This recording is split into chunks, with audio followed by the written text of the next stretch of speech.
welcome in our good friend Matt George, the birthday boy, Matt Hey. George, host of the Locked On Kings podcast. Seriously, Matt, how old are you? 28, baby. Not even 30 yet. You're like Harrison Barnes. You've been around so long, it feels like you're old. I'm married to a Brittany, and Harrison Barnes and I had kids on the exact same day. True story. I am Harrison Barnes. Without the money, skill, community involvement, reputation. That's that. I don't know if Dave Garcia Designs is listening. That's a shirt coming to DeLoandKC.com. I am Harrison Barnes. I love it. That's fantastic. 28, man. It means I met you when you were 21. Oh, man. Difficult years. I might have been 20. Goodness gracious. I know you've been peeking in on some of the conversation we've been having. Let's start where we left off. The Kings are probably going to be involved in a lot of these over the course of the next month and a half or so.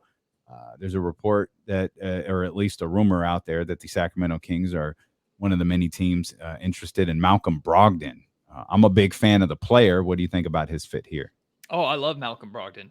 Big fan of the idea. Like, love the idea of Brogdon. I think Kenny was talking about if he's your sixth man, like, you're in really good shape. Just like the way I say, like, if Harrison Barnes is your fourth option offensively next year, you're in really good shape. Like, I love the idea of Malcolm Brogdon, and I think it's a possible scenario. I don't know how much the Kings have to give up in order to get Brogdon and six, because I'm not necessarily interested in just completely moving out of the draft for Brogdon. But I would love the idea of Malcolm Brogdon in Sacramento. He's someone who theoretically would fit well in a Mike Brown system, and if you're looking to change the culture, that's a guy high on the list. Yeah, Malcolm Brogdon is a sneaky big dude too. Yeah, what is he, like 6'4"? He's 6'4", but he's built, and he was a part of that. Like, I always talk about the first time I saw Giannis, like, up close and in person. It wasn't just Giannis that struck me. It was, these are all like this Milwaukee Bucks, or that Milwaukee Bucks team at the time, man. That was a big, graceful squad, and Malcolm Brogdon was a part of that. Correct me if I'm wrong. Did Malcolm Brogdon, I'm not saying he did this intentionally, was he the one that chop blocked De'Aaron Fox, like Fox's second year? It was accidental. I think they were going for a loose ball, and it ended up knocking Fox out for a couple games. Was that Brogdon? I don't know if it was Fox, but I think it was him that he did that to Marvin Bagley. Or is he the one that pulled? Oh, he chop blocked Bagley. Marvin Bagley. He kind of chop blocked, kind of like Marcus Smart and Steph Curry, and Bagley.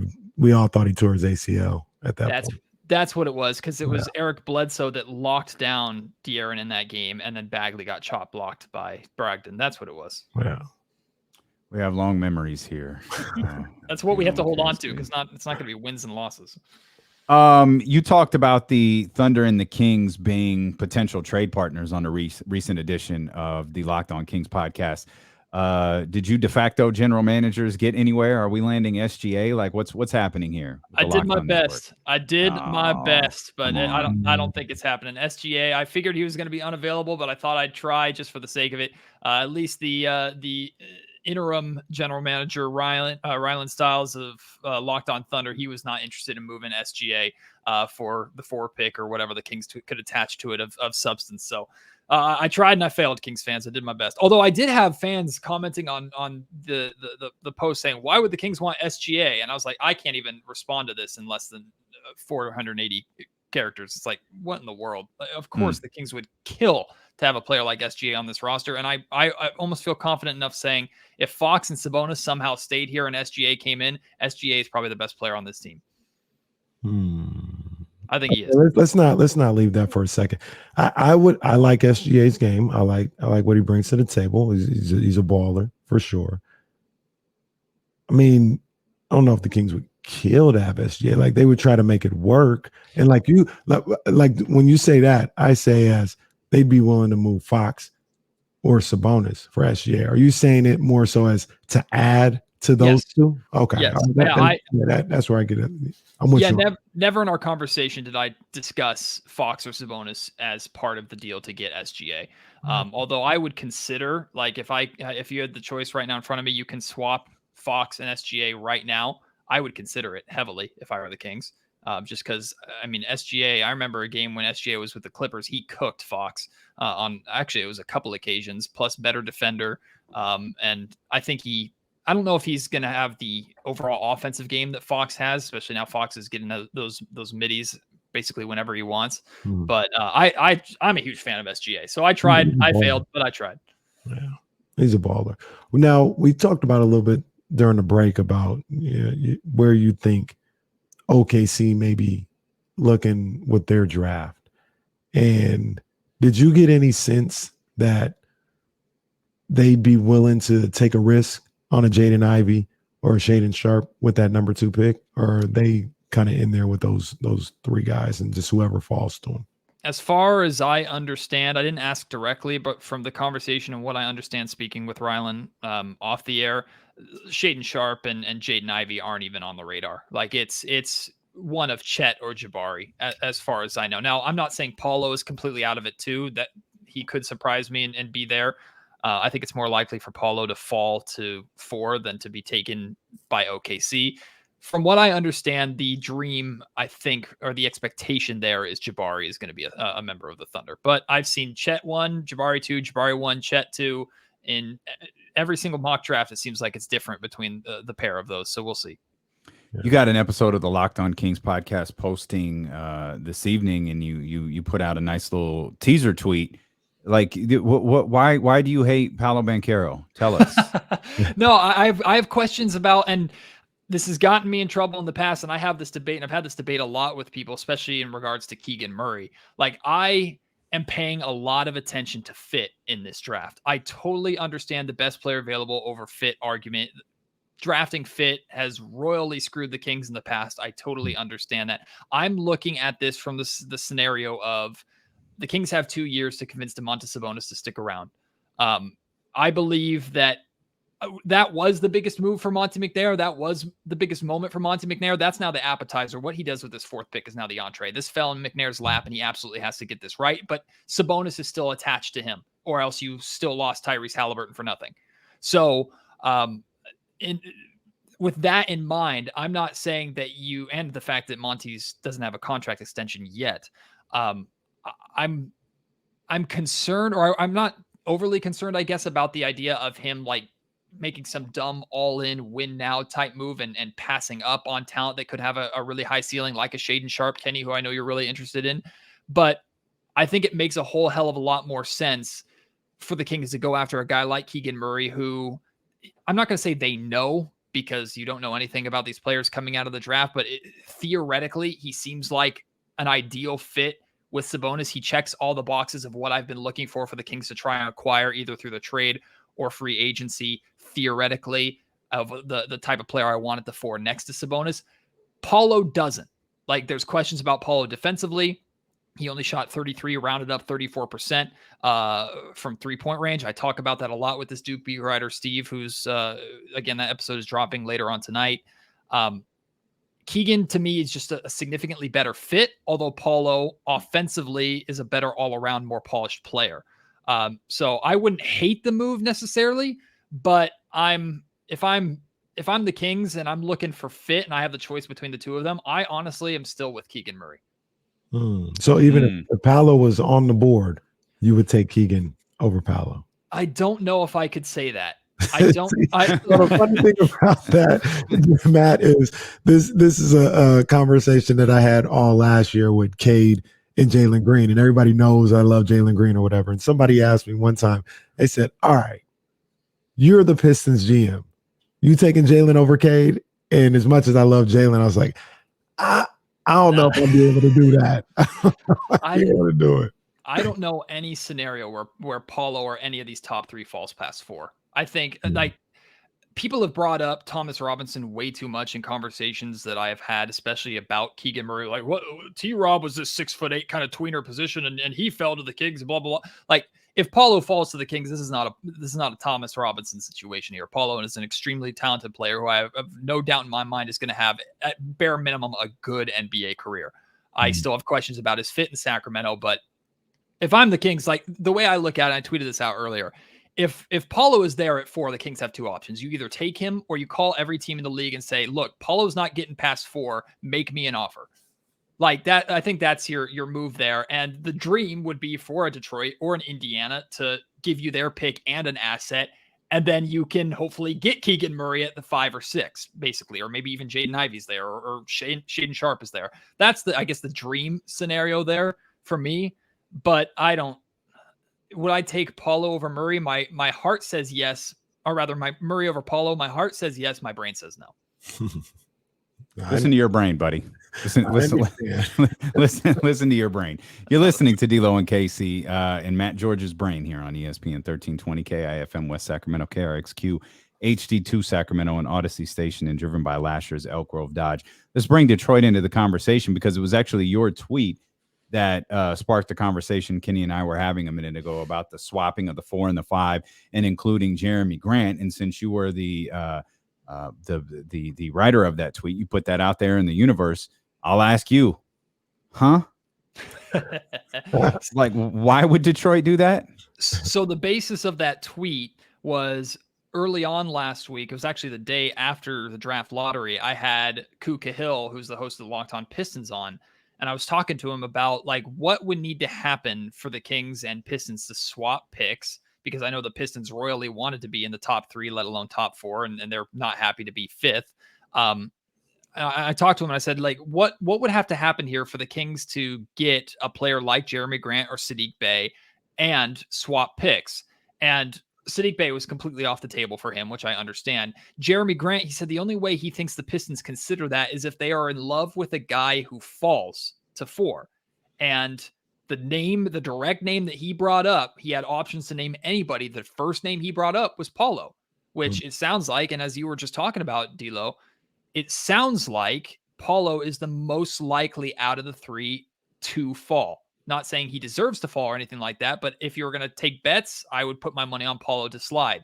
Even if all of them were not likely, Paulo's the most likely of the not likely to fall out of the top 3. Which is what I was thinking about, because I was like, well, it sounds like nobody's falling. Yeah. And that's the expectation, is that nobody's falling. And I knew the Pistons would say absolutely not if one of those 3 weren't available. So we're having this conversation, and it got me thinking. I also put out this tweet today too, because I also wanted to know how highly Kings fans valued Paulo, to where it's like, oh, he falls to you, you absolutely have to take him, doesn't matter what the deal is, versus no, here's this deal that's probably kind of bad for the Pistons, but we're assuming in this deal that the Pistons are in love with Paulo so much that they're willing to sell or give away so much in order to acquire him. That was the thought process behind the tweet. I don't think the Pistons say yes. I honestly don't know if the Kings say yes, truth be told, if they like Paulo at the 4 and they want the control over him. Man, that lands Jeremy Grant and Shaden Sharp, though. So I don't know. Y'all go ahead, but but Grant he's paid $20 million this year. No, it doesn't land. It doesn't land Sharp. Sharp's definitely the one who's jumping in. If anyone jumps for someone, it's going to be for Shaden Sharp. It's not going to be for Jaden Ivey. So Grant's got one more year on his contract. Top 3? Yeah. Because Paulo has to fall back. That means someone. Ivy, though. It might be Ivy. I wouldn't be Ivy. Yeah, I wouldn't be so quick to dismiss Ivy, because I've read a couple of different things where some people believed Ivy had an outside chance of going top 2, depending on who this was before the lottery, depending on who the teams are there or that we're going to be up there. I haven't heard that as much since the lottery's already been happening and the teams are up there. Yeah, but I don't know. Ivy might blow the doors off some people. I heard Houston really likes Ivy too.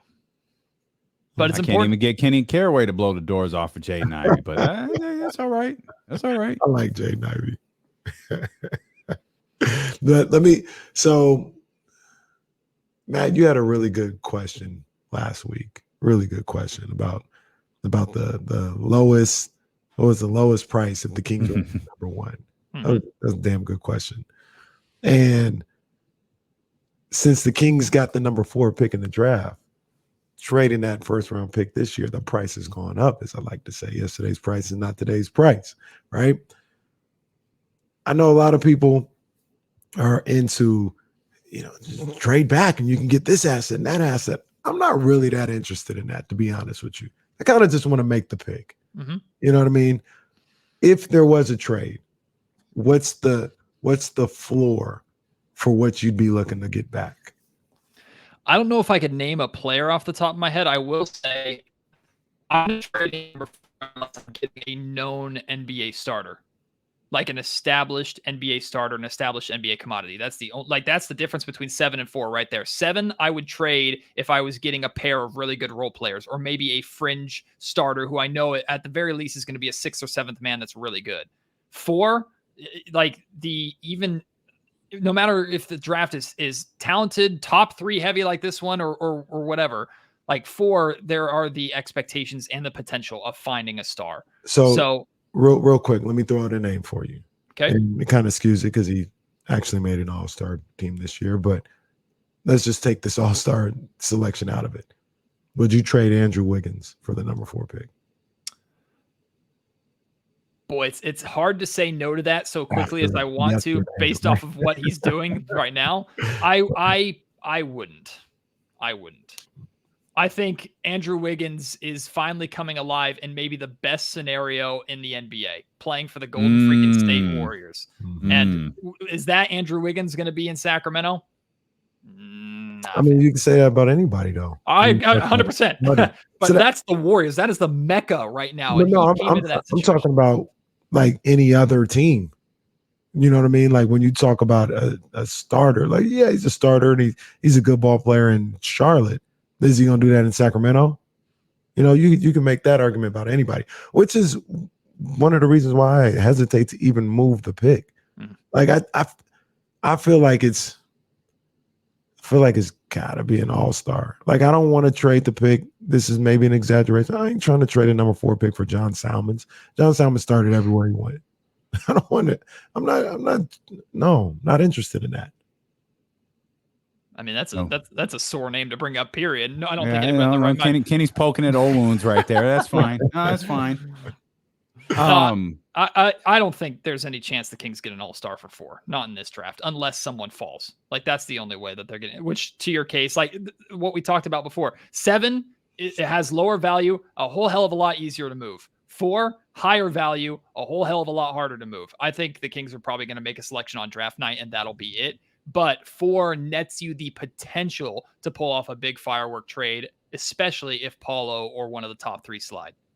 I think we also forget how hard it is to make an all-star team. And when we went through like draft picks who have become all-stars in recent years, like it is just so slim. You mentioned something interesting though in terms of trade value. I'm going to bring you into a debate or conversation Kenny and I were having. With that 4 pick, do you believe, assuming, of course, the Kings stay there, this is a player that they take who is on the roster opening day, does that pick need to be starting? On opening night? Yep. No, not on opening night, I don't think, but they need to be a starter caliber player for their career. And I'm not just talking about a starter that leaves after their first contract flames out in Sacramento and then they go somewhere else, like that's so many others have. Exactly. like Keegan Murray to me, and you guys were just discussing this. I think Keegan Murray is a night 1 starter. I think Keegan Murray could come and you can plug him in right away. There's not too much expectation on his shoulders. But that's because of his position, right? Position and overall game. Like I think he can fit right immediately with what, and I don't think there's a better option at that position as of right now versus like, you guys were talking about Dante DiVincenzo earlier. I would be shocked if DiVincenzo isn't back unless some team throws the bag at him and says, go ahead and match Kings, F you. Like that's the only way I can see. You don't pull off this trade. You don't want a guy for 2 years, get him, play with him for 20 games and then say goodbye very often. Like unless you get Malcolm Brogdon. I mean, sure. I'm you know what? I'll take that scenario. I'm happy to take that scenario. But the expectation is that he is going to be back. So if you take a Jaden Ivey, if you take a Shaedon Sharpe, like you can bring them off the bench with confidence, I think, knowing that they have to still turn into an NBA caliber starter going forward. But I think what we're talking about is a starter with this core a year or 2 from now. And that's where I have hesitations with Jaden Ivey that I have less about Shaedon Sharpe is because of position. Like Jaden Ivey to me doesn't make sense from a fit standpoint. He has all the athleticism and all the excitement in the world, but I have questions about his fit versus Shaedon Sharpe. Even though he hasn't played a game for over a year, this is why Sharpe's kind of jumped ahead of Ivey on my board personally. Sharp plays a wing position and is a natural wing scorer that this Kings team, I think, could definitely use. And you give him a season to grow into that, or a couple seasons to grow into that while still being a contributor off the bench. Hell yeah. And if he turns into Anthony Edwards and is a contributor right away on a playoff team, hell yeah. Like that. But I think that's wishful thinking a little bit. Here's the question I would ask everybody here, Dame, Jesse, even though I can't hear him right now, and Matt. Can the Kings draft Shaedon Sharpe, not start him, and still make the playoffs? I say yes. Yes, if they fill that 4 spot. They've got work to do with veterans all over the place in the summer, but I think they can draft Shaedon, Jaden, whatever, not start them, and still make the playoffs. Okay, let me ask this: who's the starting 2? Dante.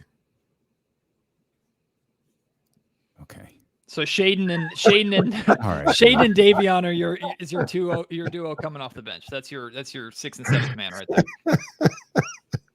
That response is hilarious. All right, I'll do it. But I think we all need to calm down a little bit on Dante DiVincenzo. Calm down. Come on now, Damian. You know how I feel. This is the argument that I always have with Matt George. Like, how many all-star caliber people in the starting lineup do you need? You've got a De'Aaron Fox. You've got a Sabonis. You have Matt Barnes. I'm not saying Harrison Barnes. I'm not saying he's an all-star caliber player, but people say they need some high-level starters. 3 of your 5 guys are already starters. We're at an NBA Finals or a conference final, or Reggie Bullock, Strauss. All these guys are starting. Like, I didn't say anything of that sort. I didn't say any of that. I'm just saying we're really just riding with Dante. Like, the player we're about to draft at 4 isn't going to be better than Dante DiVincenzo. He better be eventually. Yeah, eventually. Of course. Day 1, he might not be. I don't see a problem with that. I think Keegan Murray could be better than Dante DiVincenzo day 1. I think he could be more of a contributor day 1. All right. But so to answer your question, Kenny, like, saying me bad things about Dante DiVincenzo. I think this is what they do with this 4 pick is the best shot that they're going to have at fixing that starting 4 spot. Period. I think this is their best shot at fixing that starting 4 spot and still keeping Harrison Barnes. Let's put it that way. I don't know if they draft Keegan Murray. If they draft Jaden Ivey or Shaedon Sharpe with all their upside, even if they're coming off the bench, I don't know how they upgrade the 4 enough without giving up Harrison Barnes. I don't know how they do it. How about this? You draft one of the guards, Sharpe or Ivy. You do trade Harrison Barnes for, let's just say, John Collins, for argument's sake, and then you go get one of the Martin twins or both of them. I think that's a good offseason.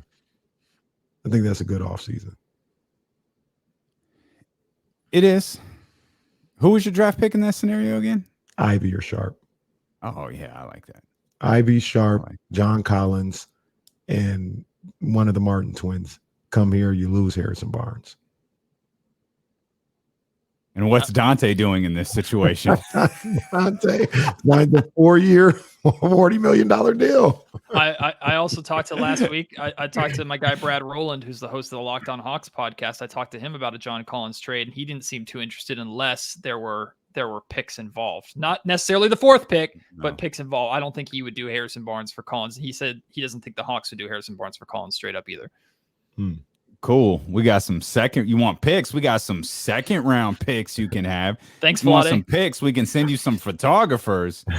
Outside of that, buddy, I don't know that you're in any room to negotiate. It's clear you're ready to move on from John Collins, and I think the whole league is aware of that. We've got to let Matt George go. He has a son to raise and a birthday to celebrate. Yeah, man. I'm looking forward. That was a good tease that you put out there on Twitter. Your Twitter game is strong, or as our man NBA Cope would said, you're nice with the keyboard. Like that. I'm anxious to hear the Duke podcast. Like I'm ready to listen to that and find out why Matt George hates Paulo Banquero. That'll be available. Hold on. It's sad. That's what I heard. It really is sad. That's what I heard. I'm changing the title now. the Locked On Kings podcast, available at 4:30. Make sure you become a subscriber of that. Matt, we appreciate